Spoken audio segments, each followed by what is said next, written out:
Hello बच्चों, अब हम करेंगे question number 2। Which of the following two rational number is greater in each of the following pair. आपको two rational number given है, आपको बताना दोनों में से कौन सा नंबर क्या है, ग्रेटर नंबर है, यानी कौन सा नंबर ग्रेटर है। तो इसका सबसे पहले हम फर्स्ट पार्ट करेंगे। क्या वैल्यू गिवन है, 5/6 और 0। 0 और 5/6 में नंबर आपका सबसे पहले कौन सा ग्रेटर है, तो ग्रेटर नंबर कौन सा हो जाएगा। क्या 5/6 को आप डिवाइड करके एक मिनट देखिए, यानी 6 को 5 से डिवाइड करेंगे तो जाएगा नहीं, पॉइंट लगाएंगे, यहाँ पे 0 हो गया। तो 6 6 36, 6 7 42, 6 8 48 हो जाएगा। 6 8 48 कितना आएगा, 2 आएगा। फिर हमने पॉइंट रखा हुआ है, हमने कर दिया 6 3 क्या हो गया, 18 हो गया। 18 है, यहाँ रिमाइंडर कितना 2 बचा। जब इसको आप 5/6 को सॉल्व करेंगे तो कितना आंसर आएगा, 0.83, और ये हमारा 0 है। अब आप लोग बताइए कौन सा नंबर ग्रेटर है, कौन सा नंबर ग्रेटर, यानी ये वाला नंबर ग्रेटर है। देखिए यहाँ 0.83 है, यहाँ पे केवल 0 है, तो इसका मतलब है 5/6 आपका ग्रेटर नंबर है। तो यहाँ पे लिख देंगे सो 5/6 इज ग्रेटर देन 0। ये क्या हुआ, 5 से हमारा ग्रेटर हो गया 0 से। अब इसका सेकेंड पार्ट देखिए, क्या गिवन है, -3/5 और ये 0। अब देखिए जब आप नंबर लाइन बनाएंगे, हम यहाँ पे नंबर लाइन बना लेते हैं। ये आपकी नंबर लाइन, यहाँ पे 0 हुआ, यहाँ पे -1, यहाँ आपका -2, यहाँ पे +1, यहाँ पे +2। अब माइनस वाली डिजिट तो 0 से तो छोटी होगी ना, तो इससे क्या होगा, ये वाली क्या है, 0 आपका ग्रेटर हो जाएगा। क्यों हो जाएगा, क्योंकि यहाँ पे माइनस है। जब इसको सॉल्व करेंगे, जो आंसर अगर माइनस में अगर आपका आ रहा है, वो वैसे ही माइनस न्यूमरेटर में लगा माइनस आएगा।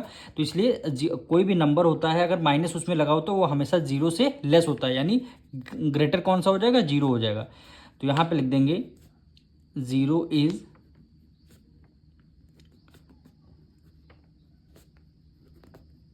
Greater than -3/5। अगर इसमें माइनस ना लगा होता तब हम कहते 3/5 ग्रेटर है, पर यहाँ पे माइनस है। कोई भी नंबर होता है अगर माइनस में होता है तो 0 से हमेशा छोटा होता है। अब हम करेंगे इसका थर्ड पार्ट। क्या वैल्यू गिवन है, 5/8 और 3/8। अब देखिए दोनों में क्या है, बेस आपका सेम है। जब बेस सेम हो जाता है तो हम न्यूमरेटर को चेक करते हैं। आपसे क्वेश्चन में ग्रेटर पूछा है, 5 ग्रेटर है कि 3 ग्रेटर है, 5 ग्रेटर है, तो 5/8 आपका ग्रेटर हो जाएगा। तो यहाँ पे लिख देंगे 5/8 इज ग्रेटर देन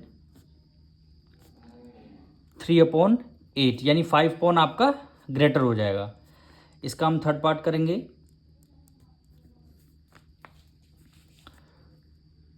सॉरी, इसका फोर्थ पार्ट है। ये क्या है, 7/9 और -5/9। अब देखिए यहाँ दोनों में बेस क्या है, सेम है।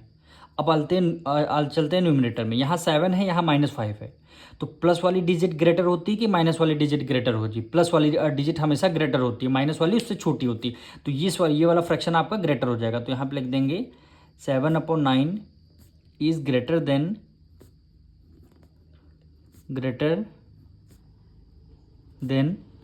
-5/9, यानी ये वाली नंबर आपका क्या हो जाएगा, आपका ग्रेटर हो जाएगा। इसका फिफ्थ पार्ट, क्या वैल्यू गिवन है, -6/11 और 5/-11। अब देखिए दोनों में क्या है, बेस आपका सेम है। ये माइनस डिनोमिनेटर में ना लगा करके इसको हम लगा देंगे किसमें, न्यूमरेटर में आप लगा दीजिए, कोई उसमें प्रॉब्लम नहीं है। दोनों में बेस क्या है, आपके सेम हो गए। जब बेस सेम हो जाते तो हम न्यूमरेटर चेक करते हैं। अब देखिए -6 है यहाँ पे और -5 है, दोनों में माइनस माइनस है। तो माइनस में जब दोनों नंबर माइनस के होते हैं, जो नंबर सबसे स्मॉलर होता है वही सबसे नंबर ग्रेटर होता है। यानी देखिए अब अगर यहाँ पे माइनस ना लगा होता तो आपका 6 ग्रेटर है, लेकिन यहाँ दोनों में माइनस लगा हुआ है, तो जो नंबर सबसे स्मॉलर होगा वही सब नंबर सबसे ग्रेटर हो जाएगा। यानी -5 है, ये आपका ग्रेटर हो जाएगा। यानी लिख देंगे -5/11 इज ग्रेटर देन किससे, -6/11, यानी ये नंबर 5 पॉइंट ग्रेटर, जब आंसर लिखेंगे तो 11 माइनस में लगा देंगे, क्योंकि आंसर आपका क्वेश्चन में ही देखिए 5 पॉइंट -11 था, इसलिए ये नंबर आपका ग्रेटर हो जाएगा। अब इसका 6 पार्ट करेंगे, क्या वैल्यू गिवन है, -15/4 और -17/4। अब देखिए दोनों में आपके बेस सेम है, जब दोनों में बेस सेम हो जाता है तब न्यूमरेटर देखें, दोनों में ऊपर न्यूमरेटर में भी माइनस माइनस दोनों लगाएं, जो नंबर सबसे स्मॉलर है वही नंबर सबसे ग्रेटर होगा। दोनों माइनस है, 15 स्मॉलर आपका 17 से स्मॉलर नंबर होता है, लेकिन अगर माइनस लगा देंगे दोनों में तो यही नंबर सबसे ग्रेटर हो जाएगा। तो यहाँ लिख देंगे -15/4 इज ग्रेटर देन -17/4, यही क्या हो जाएगा, आपका आंसर हो जाएगा।